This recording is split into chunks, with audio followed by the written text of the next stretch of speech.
Hi, everyone. It's a big honor to be here and talking to you all. Um, I have an incredibly strong emotional connection to Cape Town and South Africa, and I do regard pretty much everything that I learned while growing up in Cape Town as the shaping of my approach to pretty much everything in life. So I have a great debt to the country. Um, and pretty awesome being on this particular forum. I'm switching between a virtual world and a more conventional screen sharing thing, but I think it's pretty amazing how you've created a virtual landscape here. Oh, so thanks, Clive, and good to meet you again, albeit only virtually. And we hope next year that we'll actually meet in person, and everyone else will get the opportunity to meet you as well. So, if I go back to the title of our talk, the revolutionizing concepts in workplace design, we obviously need to talk about, well, what has happened to our workplace, and what have we been faced with in the last couple of months, which has been quite extreme, of course. And I think there have been many conversations about the consequences of the pandemic, how we all return to work, and what have you. So maybe we can start off by talking about what has the pandemic done? And obviously we all have our own experience, but maybe you can give us some insights into your experiences about what the pandemic is starting to do to the workplace in the environments in which you're working.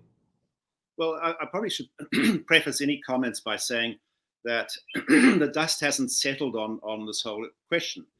The pandemic is ongoing. I know here in the States we're facing a kind of a new series of spikes, and it would be an understatement to say that all of our clients, corporate clients,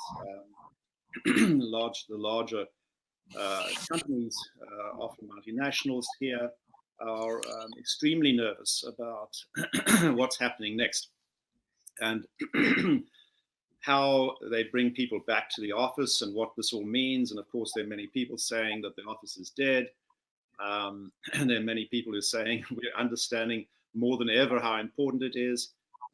Certainly from our perspective, we feel that the office is and has been for years now a vital part of the lives of the users.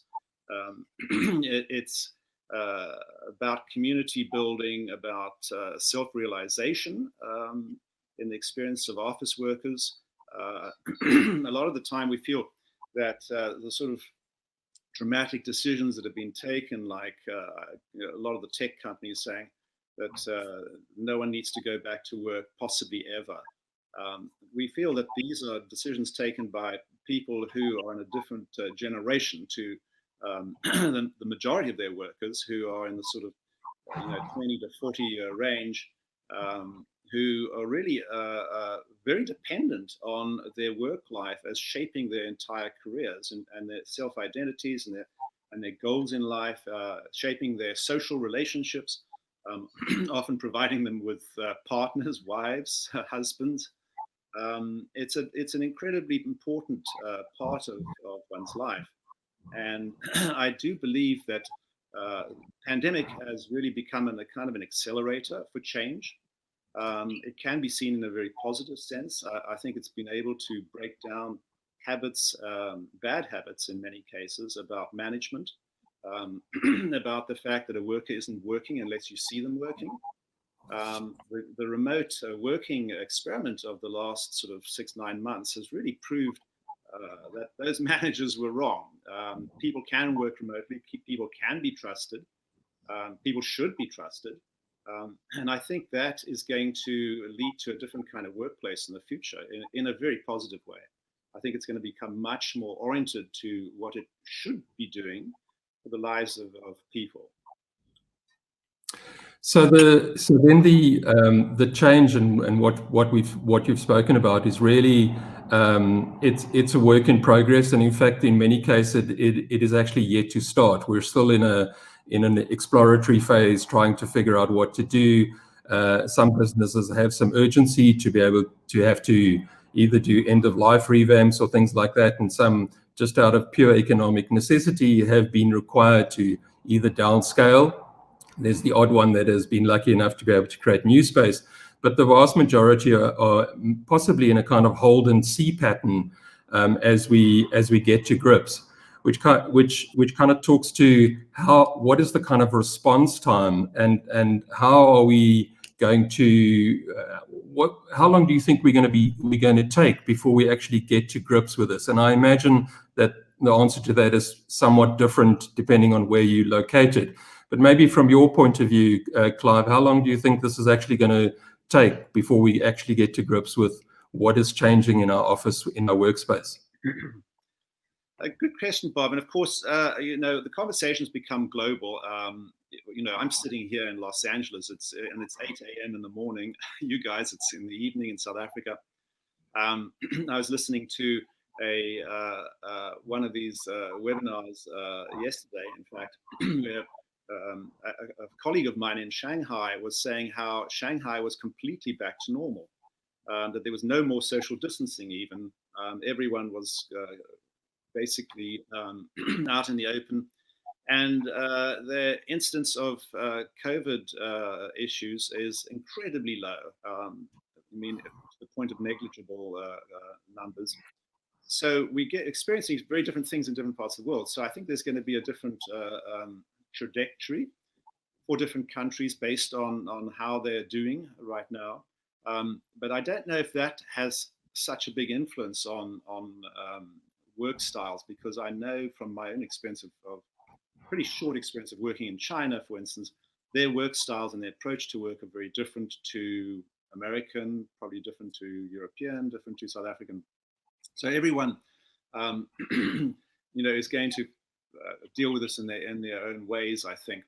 I think it's going to be very interesting how people kind of come out of the block with when the pandemic is, a vaccine has dropped and been distributed, disseminated. I think there'll be a range of reactions from companies. Of course, there will be a reaction from many that really just tries to go back to the same normal, the old normal. And I think that will be, more or less successful, depending on who they are and what their immediate culture is.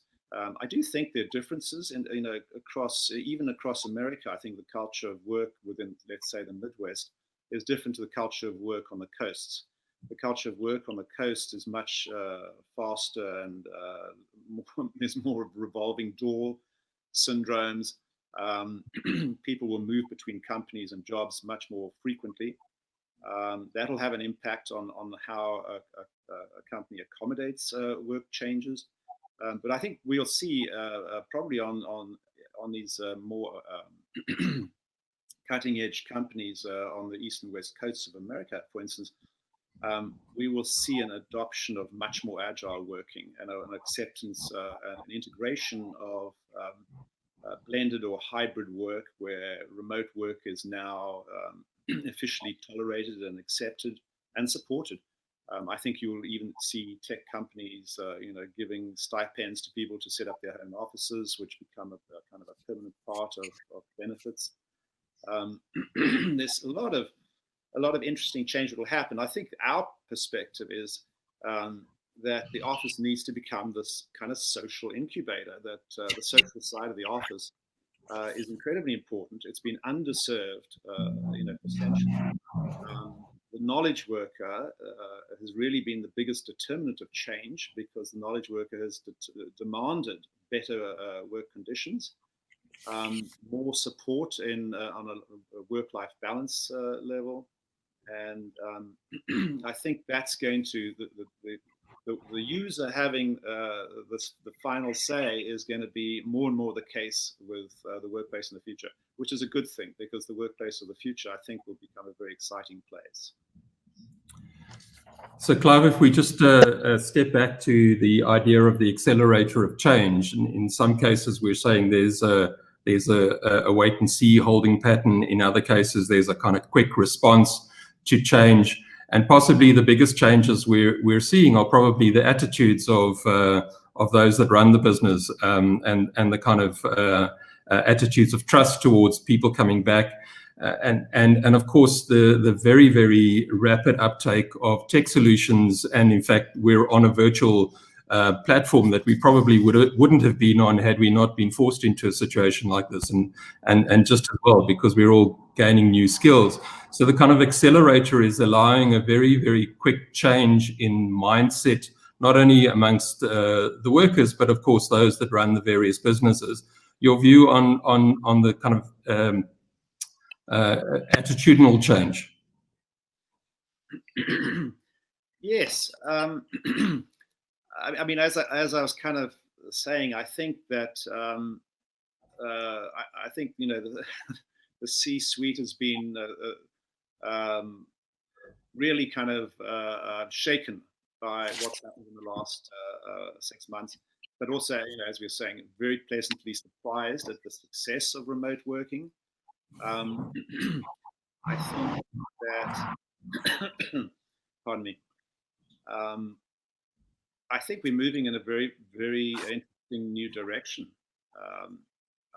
It's unfortunate that uncertainty that hangs over how this is going to end and when it's going to end is also, causing people to sort of keep the brakes on.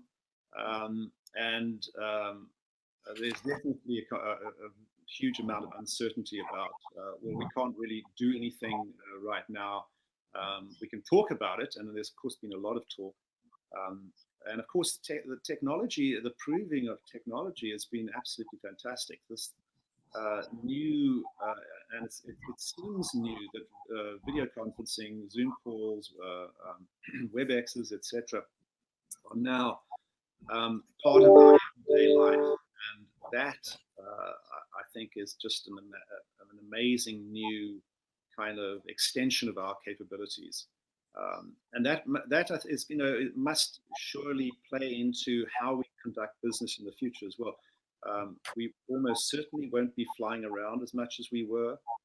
I know last year, I can't remember how many flights that I took. It was just a kind of a fairly unhealthy lifestyle to be shooting over to New York for a 1-hour meeting and being expected to do that. So I think the comfort level of communicating over these screens, albeit with its inevitable constraints in that body language is still two-dimensional. There's still this kind of missing physicality that the medium simply can't kind of overcome. You kind of wonder about the next evolutions of technology. Are they in fact going to hologram our screens? Are we in fact going to become more and more physical somehow as this technology gets more and more amazing? Well, I think we're all avatars on the virtual platform of the conference. So that in itself is a new experience. Yeah, absolutely. So I mean, just to pick up on your idea of less flying and less commuting, and I think we're probably all experiencing that in a very kind of simple, basic way, is obviously much more sustainable from a business point of view, and the impact on the environment, which in itself is a benefit. And I can see that the take up with most consultants, clients, even contractors, that has been a massive take up and a huge change in attitude. And it's more the kind of collaborative sessions where we feel we absolutely need to engage in a kind of physical environment. But the opportunity here is that I get to see your amazing library behind you, and I spot your book on your shelf behind you. So hold it up. Yeah, there we go. That one, The Future of Work. It's an amazing book. And there we go. Everyone, get yourself a copy. It's a great read. So if we Clive, if we can move on to just the idea of the office as a kind of an attractor of talent, and obviously, whilst we're rethinking what the office does and how we respond to what it is that our knowledge workers are looking for. The office, and you touched on it earlier, the fact that it is actually part of our kind of social being, and kind of intellectual growth. The office as the attractor for knowledge workers, and of course knowledge workers being quite mobile. So there are obviously key elements in offices and the kind of offering that we provide, or that our clients are keen to provide to attract offices. And we've always said that offices are essentially the reason for people wanting to be at the office. There's so many more reasons for us now wanting to get the right talent back into the office. Absolutely. Yeah, I think that it's been misunderstood for years that from the management level, they think that they've employed someone to come to the office to do the work that needs to be done. With that one sort of goal, they're sort of forgetting that there's 9 other points that someone comes to the office and takes a job with a certain company. And the community part is really right up front. But there's all the other little aspects about what fulfills your daily needs, and they have to do with very largely social interaction, people you work with, the remaining sort of outlier individuals within the organization who you have daily interactions with, serendipitous interactions. That's a word that has been become a bit of a cliche in the workplace arena, but it's really fundamental. The notion that informal interactions with people who are semi-strangers, and now we're not talking about the people who work immediately around you or your team, are super important to partially defining your own development in your own character and in your own sort of self-image, but also as a generator of ideas within the workplace. And we know that diversity within the workplace, and now we're talking about diversity of brains more than anything in terms of ethnicities and things like that, but diversity in brains and points of view are super important to disrupting the normal. And creativity happens through disrupting the normal. It happens through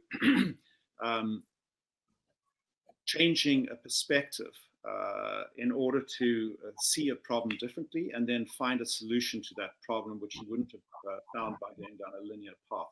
So, play within the office, and play has, a double value in the office as well. It has the value of, again, building on those social connections and the sort of evolution of a social culture, but it also has a massively important role to play in creative problem solving.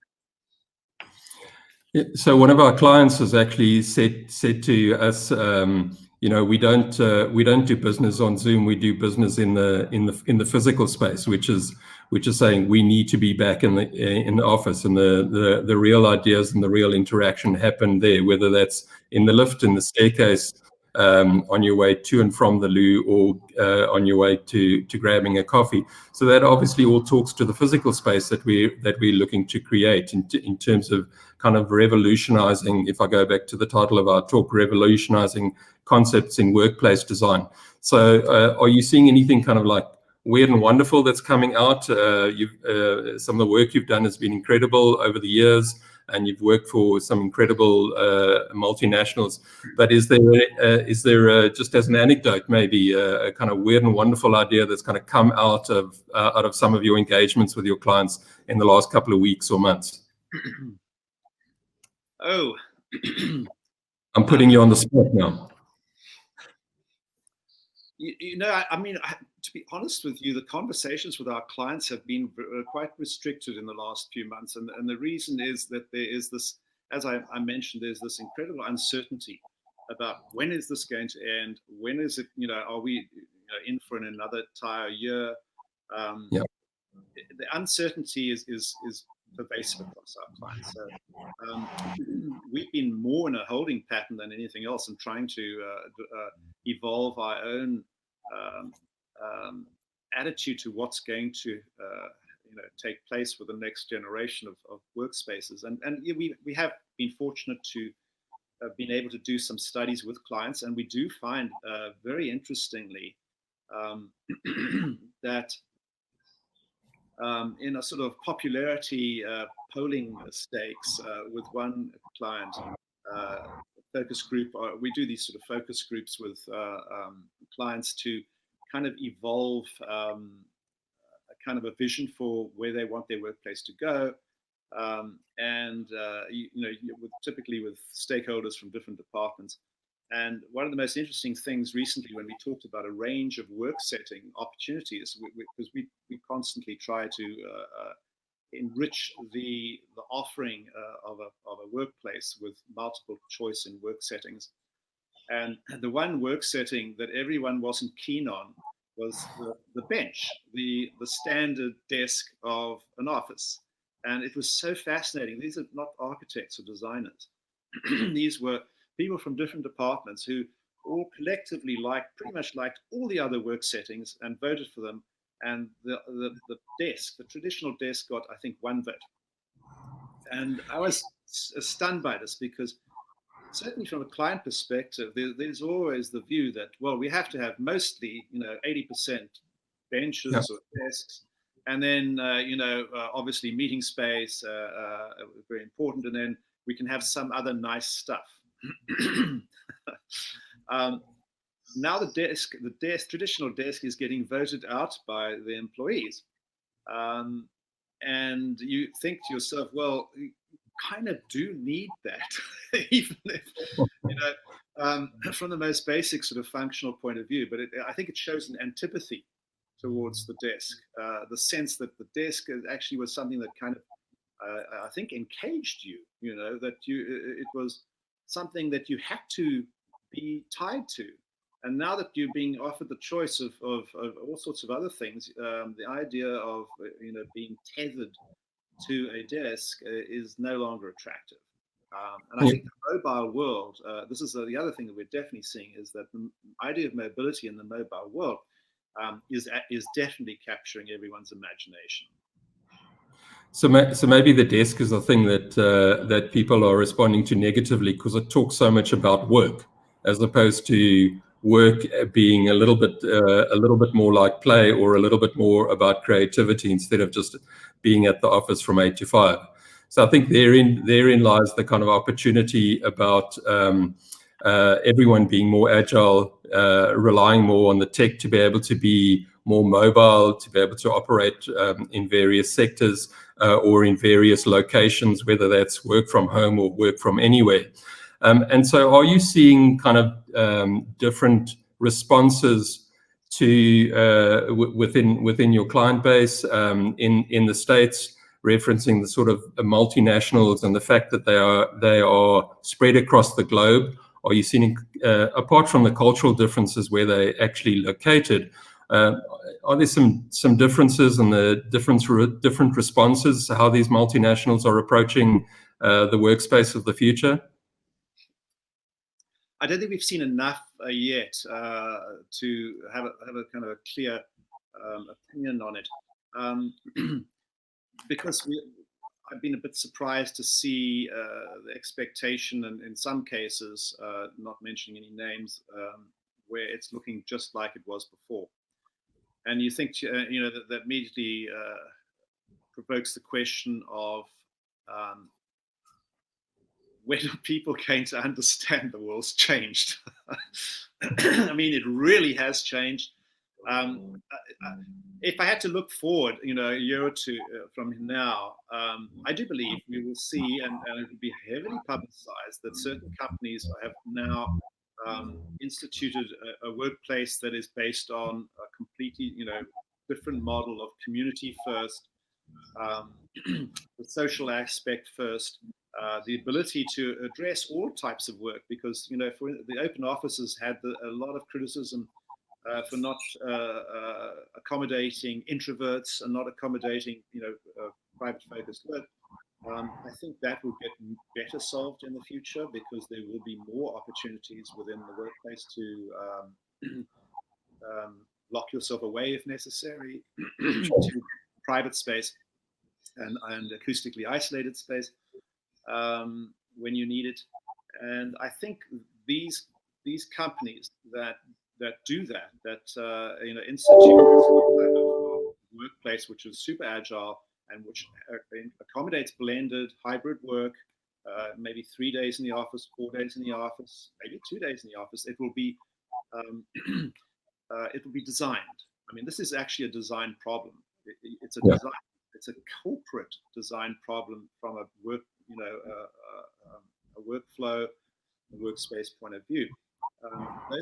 This model will come forward, and those people who are doing the old thing all over again will be getting pushed back from the grassroots, from the users. Yes. Say, well, no, I'm going next door to this company because it's just so much better in terms of its equipment, in a sense. I mean, the workplace is it's a form of equipment. Yes. This other place has got much better equipment. It's like the gym that has got all the right gear versus the gym that's kind of got machines that don't work very well anymore. That kind of brings us back to the idea of what attracts the knowledge worker and the top end staff that we're all looking to employ, is the response that we eventually implement in our offices and our workplace. And over and above that, there's the issues of around the tech solutions, mobility within, whilst using the various tech solutions, being able to work from anywhere in essence, and a kind of the agility with which we can respond and the agility with which we can do our work, which kind of talks to the hybrid solution. You touched earlier on the fact that that there's a kind of expectation or an anticipation that it's going to be 2 or 3 days, maybe 4 days, depending on your kind of business, people going back to the office, and the other days or other hours being able to work from anywhere. So this idea of mobility and agility within a kind of hybrid working solution, whilst also thinking about kind of the work-life balance, or the balance, the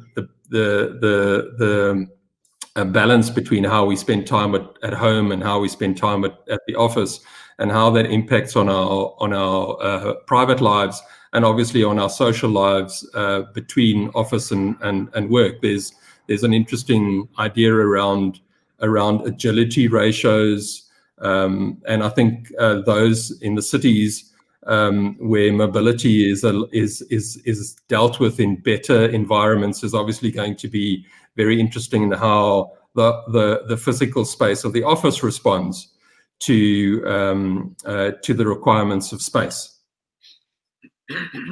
Yes, absolutely. And to be honest, I'm not myself very clear about what that will mean. I think there's so many repercussions from this type of change, and we Bob, I think we will probably get into talking about the impact on the city of these changes. And I think that from the worker's point of view, if you're saying to yourself, I only need to be in the office 2 or 3 days a week, that means I could live somewhere completely different. It could actually generate a different type of urban arrangement.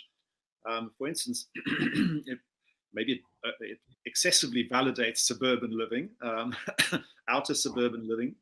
It might mean that people, can go and sort of live on farms or something like that, because they only need to drive into a city and they can handle a 2-hour commute or something like that for a couple of days a week. There might be micro apartments in the center of the city, which suddenly are incredibly popular because they could be, occupied just a couple of days, 2 or 3 days a week. It could be a new form of hotel that comes out that caters to this kind of mobile worker. I think there's a lot of implications that in change in this type of. It's a dramatic change from a work routine point of view, probably one that the world hasn't really seen before.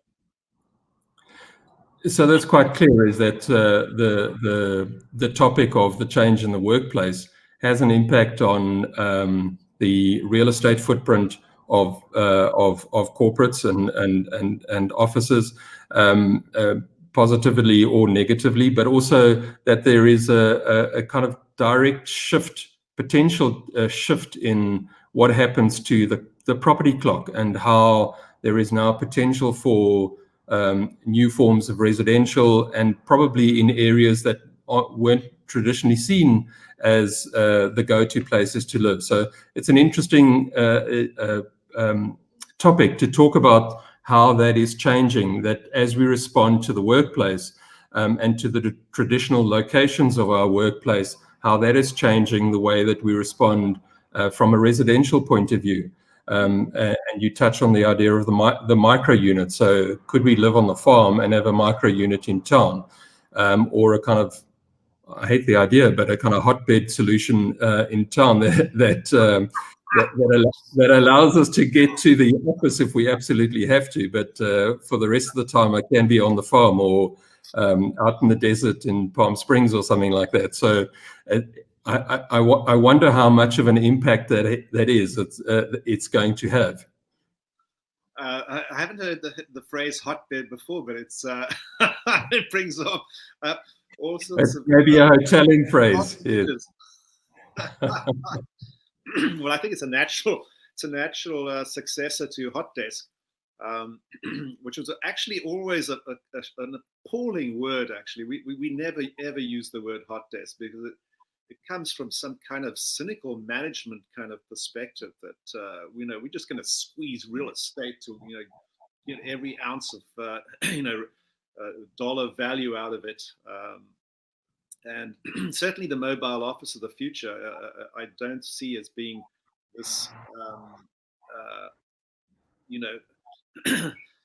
financially focused venture that it has been for much of the last sort of 50 years, about how do you squeeze value out of the workplace. It's the facilities and real estate divisions of companies have had this kind of single-handed kind of rule over the workplace, and the only thing they really are rewarded for is efficiency. It's cost and efficiency. And definitely in many cases, and it's been visibly the case in America, they'll historically would squeeze the working situation as much as they could.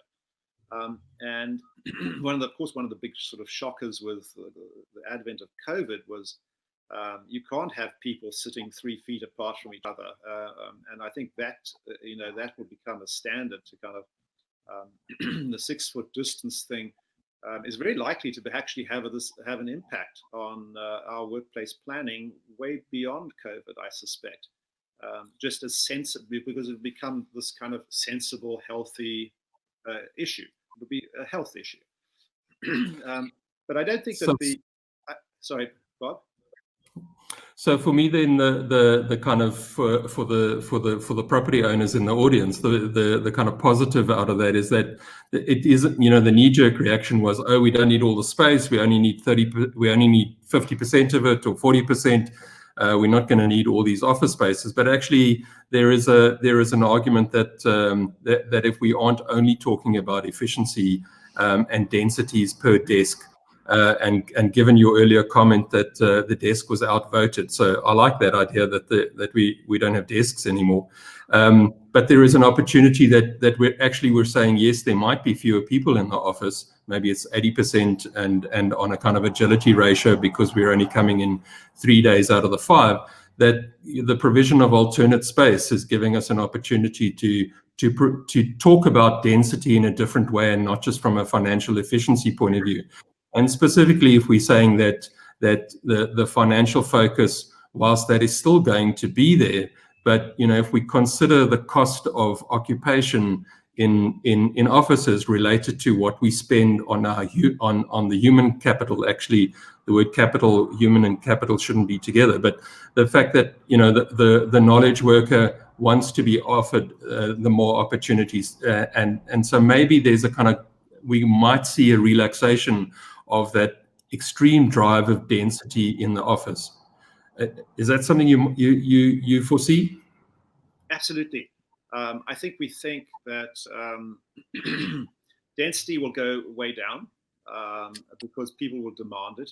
And then, of course, with the work week changes, I think what's going to happen is that companies are going to realize if they are stuck with their existing leases, as many of them may be for many years still, they'll say, well, we'll just make a better workplace, but we can also consolidate and we can accommodate many more workers on this kind of call it a shift basis, the blended work basis. But the office needs to perform differently. And yes, I think if you compare, salaries, the cost of talent against the cost of real estate, it's kind of a wake up call to realize that if you can, I think we figured this out a few years back, that if you could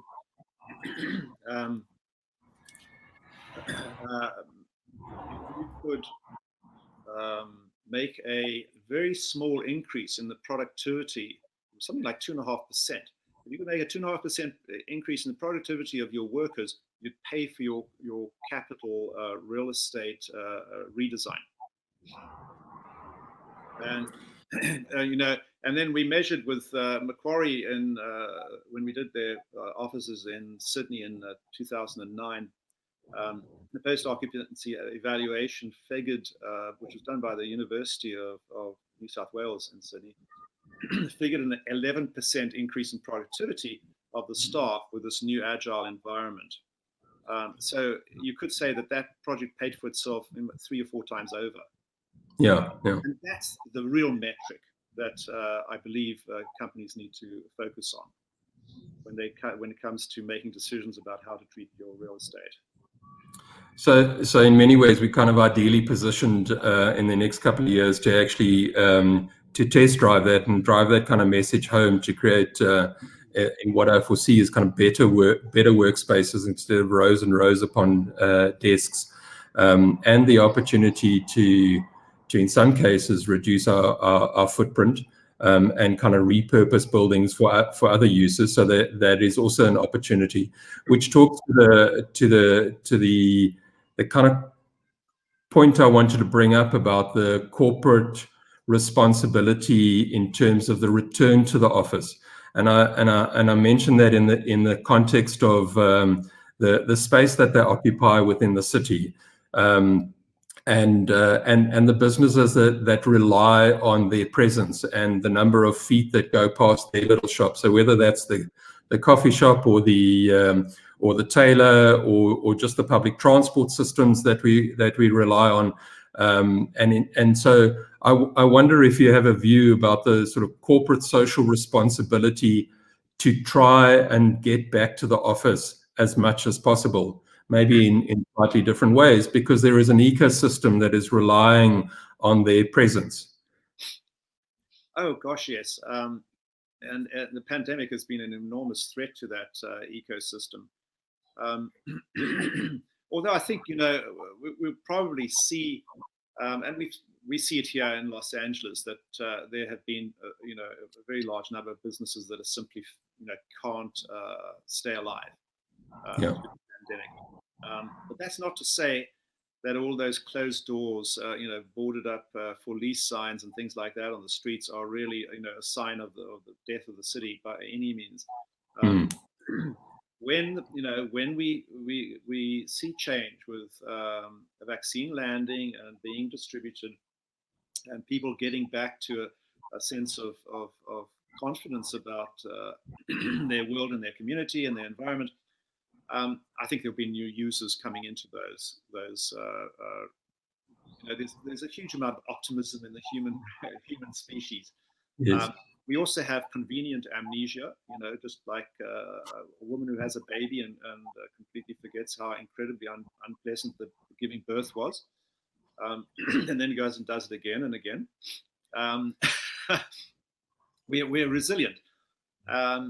So what I think is interesting about this new world, I think we've seen retail going through probably the worst transformation, largely because of the big Amazon type of companies that have changed shopping, changed all of our habits to online shopping. So retail is the thing that needs more of a boost than anything. And I can't help feeling that large corporate clients in the city are actually well poised to think about their relationship to the street, to the streets that they're on, to their immediate urban environment. They are they're able to take a small amount of risk to support smaller vendor opportunities, startup opportunities, and also, from the work relationship point of view, to possibly host co-working within their premises that could also be part of a relationship to the street. The idea that you can actually have your smaller partners. Many of these large companies have little graphic design firms. They have the various businesses that provide services to them directly. It's on a business-to-business basis. Those sorts of people would make fantastic partners to have on your premises. Not inside your security lines, but within the public sphere of your business. So I think there are opportunities there that haven't really been engaged in, but could really make a huge difference to the quality of the city. And I want to see organizations, stepping to taking sort of some inspired steps in that direction.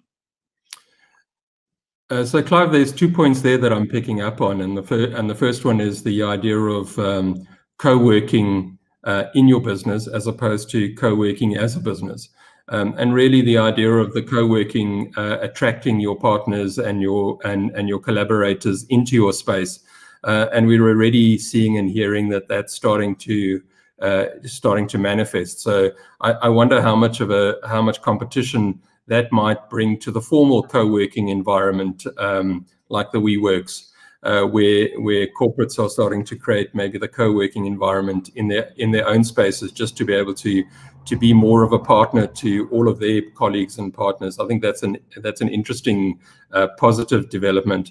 And you made the point that sits behind in front of the security line, which kind of is the second point I wanted to maybe talk about, and that is the interaction between the office and the public realm. In many ways, the sort of the privately owned and privately managed public space, the portion of that building which is actually part of the public realm but owned or managed or rented by a corporate. And I think that kind of breaking down of the barrier between the edge of the pavement and the front door, and in fact the 100 or 50 meters beyond the front door, is a very, very interesting and positive step towards how the corporate becomes part of the public realm. Yes, I think it's a huge opportunity, and I don't believe that there's huge risk associated with it, because I think that you are controlling your security lines. It's just a case of where do they begin. This is sort of reminding me of a new multi-tenanted office building that I visited last year in London, where they'd given away most of the ground floor, very large ground floor, to this porosity to the street. So within that, they had a cafe, they had the reception desk. The reception desk very noticeably wasn't close to the entrance. It was quite deep down into the space. And then there was a lot of lounge area. There was some recreational area. I think they had a pool table. They had actually a couple of booths from different companies, little companies that were there too. It almost became the semi-street environment within the domain of the building. So someone coming in there was still in the street, all the way up to where they got to swipe their badges in to get into the elevators to go up to the upper floors. And this was all very deliberately done by a developer, thinking that the building and the space needs to be thought about in a different way. So that porosity was happening right there, and I think that this is going to become much more common in the future.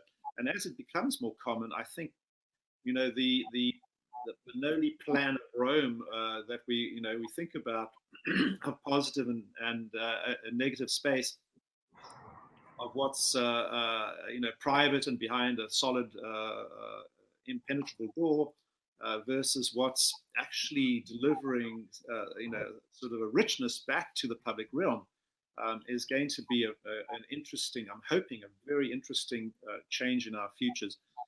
For one thing, 20th century development, really prioritized huge office buildings, taking up huge urban blocks at the expense of the pedestrian realm. And I think that I really do believe there should be a payback, where you need to take up the 1 or 2 urban blocks with your massive development, because that's the only way you believe, or you've told all your investors you can absolutely maximize profits. Well, go back to the street and ask your conscience, what have you done to the street? The street needs to become a vital place, and believe me, every user of your building will thank you for doing that. I think that's a great message, Clive, around future development. And we've been fortunate enough to be involved in the head office for Discovery Health up in Johannesburg with GrowthPoint and Zenprop, where effectively the ground floor is entirely publicly accessible. And in fact, one can walk through the entire ground floor, which is about 10,000 square meters, to future developments that would sit on the other side. So it's kind of entrances from both sides. And it exactly talks about giving back public space. And obviously the responses in a Johannesburg Sandton environment compared to a city center Johannesburg environment are quite different. But in many ways, the idea of being able to create the public space and call it the public lounge or the public lobby for everyone to benefit from, whether it's walking into the business because you've got business there, or because you're passing and there's an opportunity for you to either pick up a coffee or a snack or just relax or whatever, means that there is a greater engagement. So I think that's a massive benefit, and I'd like to see more of that happening. Whilst one obviously needs to deal with the issues of security in those environments, but there's various mechanisms to do that. So maybe one of the topics, we have about 5 or 10 minutes left on the clock here. One of the topics I wanted to kind of get back to is those sort of elements that may become attractive to bring people back to the office. And I think maybe we've spoken about social engagement, but one of the things we haven't really spoken about is sort of the food offering. And I do relate it back to the South African environment, in which sometimes the best meal that a large number of the staff are getting, or the most nutritious meal, is that meal of the day that they can access at the office. And how important do you think that is as part of the mechanisms to bring people back to the office, in terms of better food offering and better diversity and obviously healthier foods? Oh, I think that's so important, especially on the healthy foods level. I'm certainly in America, we've seen bad examples of unhealthy food being distributed freely in the workplaces. That has changed. That was more 20 years ago, 30 years ago. But I think food, anything that in a way acts as a social lubricant, if you like, and food is a very much part of that. And also fulfilling the kind of the work-life balance issue is super important. But I think also we need to consider how it's satisfied. I know that I'd just like to bring up the example of the tech companies that it's an interesting example that I think many people know. The tech companies who moved into San Francisco City with massive workplaces and duplicated the Google model of free food for everyone at lunchtime in these big sort of tower-like buildings.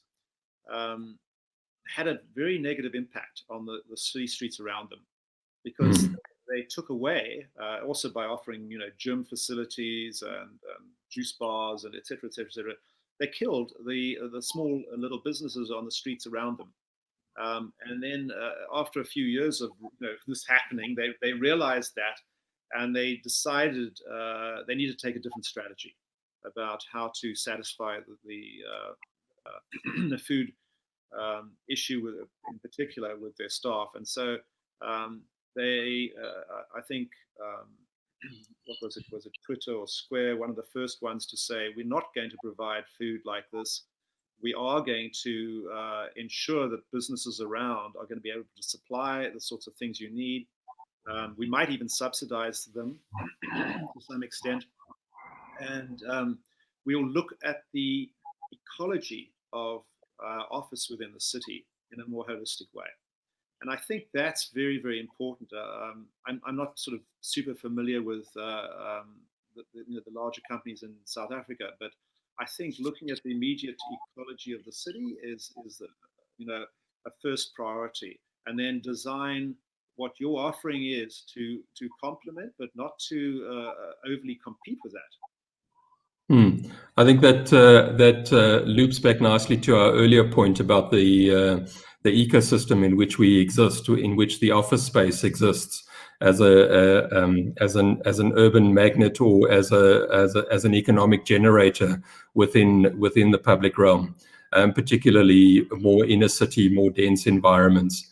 I think that's a huge point. So it's a good take home for most people. There's one item probably left in the last couple of minutes that we have, Clive, that I'd like to just loop back to, and that is the idea of testing. And whilst we're in a phase of trying to get to grips with what are the impacts that this is going to have, that the pandemic is going to have on the workspace, there's obviously a wonderful opportunity for us to really engage with the staff and the workers in the office space, and you do a lot of testing of workplace settings, and in many ways now there's an opportunity to do some really decent research and dive deep into what it is that people have enjoyed so much about working remotely from home, but have missed so much about the office space, and there's an opportunity to do the testing. So maybe you'd like to just talk a little bit about your process about workplace testing and settings, and the kind of timeframes that one takes to generally, and we understand we're in a new environment, so time might take a bit longer. But could you talk a little bit about that to us, please? Oh, sure. I have to say we haven't really significantly changed our pre-design process from before, and that's mainly because in almost all cases that we've been working with in the last 20-25 years, we've been working with companies who are at a point of transformation for a number of reasons, and they wanted to reconsider how they were working. They very often had very large facilities that were had been let's say designed and instituted maybe 20 years before, and they were kind of a little bit of a pain threshold of what do we do now? We need to look at the future in a more intensive way. And the process we usually undertake, and has taken about sort of 6 months typically, we do staff surveys to get input from all the staff members with kind of carefully focused questions. We have focus groups as well. We typically do a visioning session which is based on the advertising industry's fairly common visioning thing, which is called disruption. The disruption process is a 3-step process where in the first workshop, it's typically 3 workshops separated by 2 weeks each. The first workshop, they're each of them about 3 or 4 hours. The first workshop is talking about a convention, what we call convention, where you are, where your business is in the world, or where it is vis-a-vis its competitors, how you benchmark yourself against competitors, how you evaluate yourself in terms of your goals. It's a kind of a very rational look at who you are and where you are in the world. The second session is called Blue Sky, and it completely ignores everything that was discussed in the first session, very deliberately. And the questions asked of the participants, and by the way, the participants are usually stakeholders from different departments selected by leadership, but not all leaders by any means. It's more middle management, if you like, people who are often junior in a spectrum from sort of junior to senior. And those Blue Sky sessions are always very interesting because they're very interactive as well, because we are trying to elicit thinking from the participants. The last session is called Synthesis, and it's really taking the learnings from the first session and the learnings from the second session and integrating these two into being able to develop a vision for the future. And we find this has actually been very, very successful. Very often, senior leadership actually isn't involved in this at all. But when it's presented to them, we obviously develop these into reports. We do parallel exercises in a number of other fields like traditional programming, scenario building. We go through kind of a scenario building thing about what are all the imaginable ways in which a building can be used, and then work on building those scenarios and using them to test, ultimately to test how the design evolves. And anyway, all of this gets wrapped up into recommendations for the company. So that's kind of our process in a nutshell. Thanks, Clive. I seem to be. Did I overrun the time? No, I have an echo. Maybe the tech guys can sort that out. Clive, that kind of brings us nicely to the end of the sort of hour session that we have been given to chat. It's been an absolute pleasure to meet you virtually and to chat. And clearly, the kind of take homes about the changes in the workspace are really do some research, do a lot of testing. Don't rush into the solutions. There's time unless you're in absolute bind and you have to have a solution today. But I think we're all watching the space, and obviously we're all working in the space, and it's going to be very interesting to see how the various corporates and businesses respond. And of course, we as designers and facilitators in finding solutions, how we assist and help people to find those solutions.